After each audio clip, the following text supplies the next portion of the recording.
Hello! Today we're going to learn how to do assemblies on OnShape. We're going to open up our same file from yesterday with the Lego brick. And today we're actually going to be using this tab down here that you may have seen appear every time you create a new drawing but don't really know what it is. And this is the assembly tab. So what an assembly does is it allows multiple CAD parts to be attached together to show how they might work together as a system, to measure, analyze, and modify designs of those interconnected parts, and then make a list of those parts so you know exactly what parts you need to assemble your design.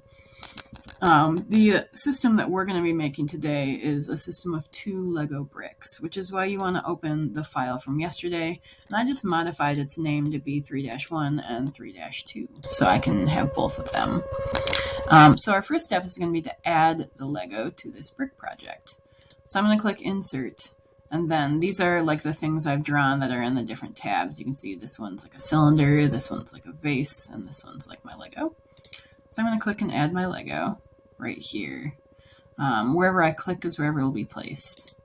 I actually want to add 2 Legos. So I'm going to tap one more time, wiggle, and place my second Lego.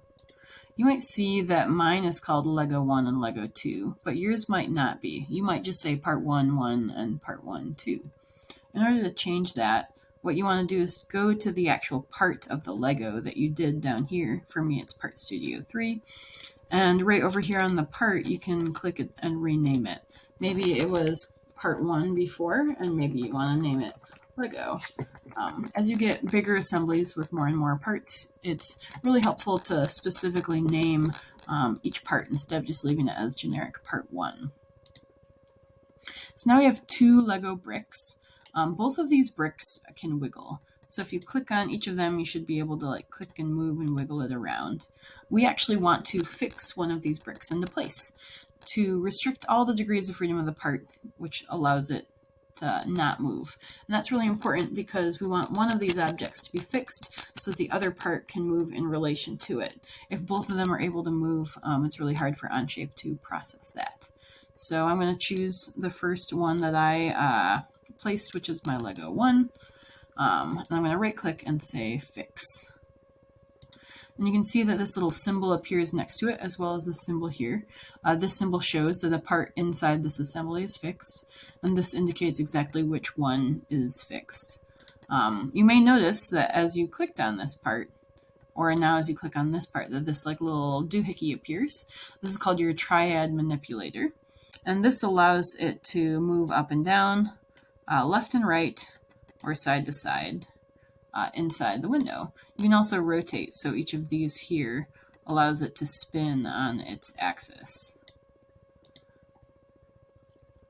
So what we actually want to do is to have these 2 Legos be able to slide down in relation to each other. Well, for this one to slide in relation to the fixed one, to show what it would look like if you were to take 2 Legos and pick one up and set it back down.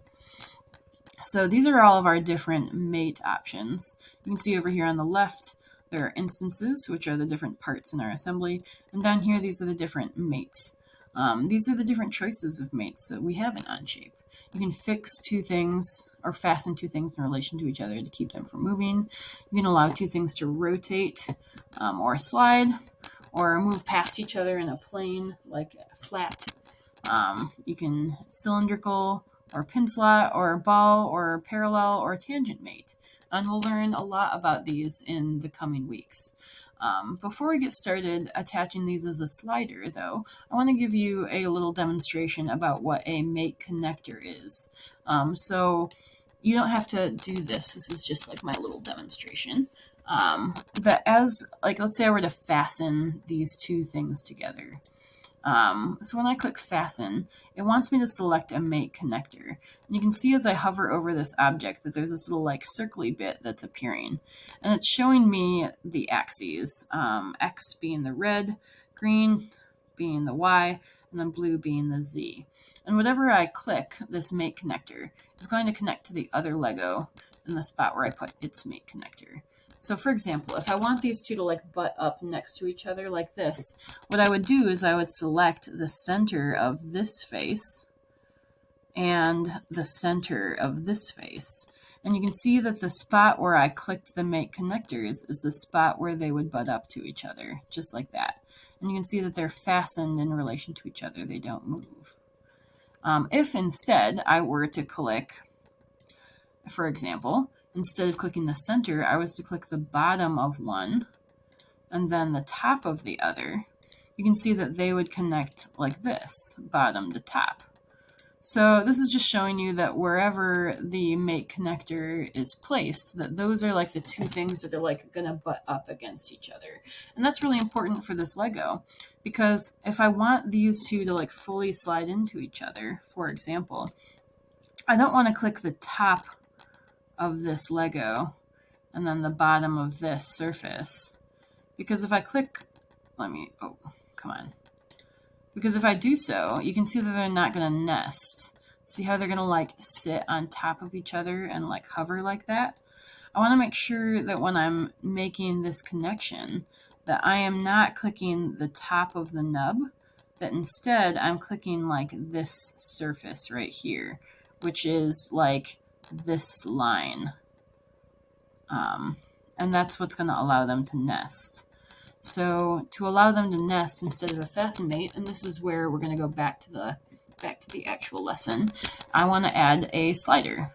So I want to make sure my slider mate connects this like surface right here with the bottom surface of my Lego right here. I'll scooch them apart so you can see a little better, so that these two are the surfaces that are actually going to be touching. So I'm going to click slider mate. I'm going to select this surface right here. You can see the z-axis right here is pointing up. And as I select right here, I'm going to select the bottom center nub right here. And they are going to line up. And it's going to give me a lot of options now. So to see how this is connected and to make sure it's correct, I'm going to press the play button. And it's simulating a slider mate. And you can see that I actually messed up, because you can see it sliding down into the other object, which is not what I want. So how do I fix that? I believe that how I fix that is in how I selected the mates. So when I click my slider mate, you can see here that this axis right here, this like tiny blue line is pointing upwards. Click. And I want to make sure when I select the the bottom of this guy, that I do so in a way, see how right here that axis is pointing down? That means it's going to slide down. I don't want it to slide down, I want it to slide up. So I'm going to like wiggle my mouse in a weird way until I get to the spot where, see how it's showing the axis upwards. That's where I'm going to click. So now hopefully when I press play, it did it again. Let me try one more time. Maybe I actually have to have it facing down. This surface. This surface. See how that's facing down? Let's see if that works. Come on. Where is that? There it is.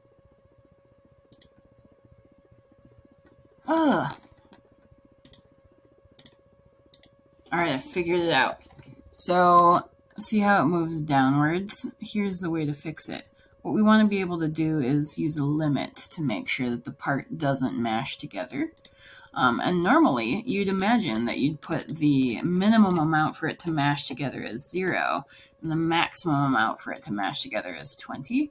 But you can see that since ours are upside down, which for whatever reason, OnShape is doing that for me, and that's really frustrating. So instead, I'm going to make my minimum limit -20, and my maximum limit 0. And for whatever reason, using that negative number for me is causing it to work the way that I imagined it to. Success. Some other things I tried to make it work were flipping this button, which didn't really help. It just made my whole thing flip the opposite direction and be upside down, which is really stupid. I tried this button, which just kind of really spun it. which also didn't really help. So it's this limit button and having that negative number that allows it to, to slide in that correct direction. Crap, there it is. Awesome. So I'm going to click check. As I zoom out, you can see now that this Lego right here, once again, is fixed. As I click and wiggle it, it doesn't move. This Lego right here now has a slider mate. And that's the slider mate that we just created. And it should be able to slide up and down. And now it should not slide up any higher than 20. And it cannot slide down any farther than 0. Perfect. There's our beautiful slider mate. This file has already been shared with me because you shared it in our last adventure. So just submit a note to let me know that you finished it and how to look for it. This is a great introduction to what an assembly is and a cool first adventure. Nice work, guys. You did it.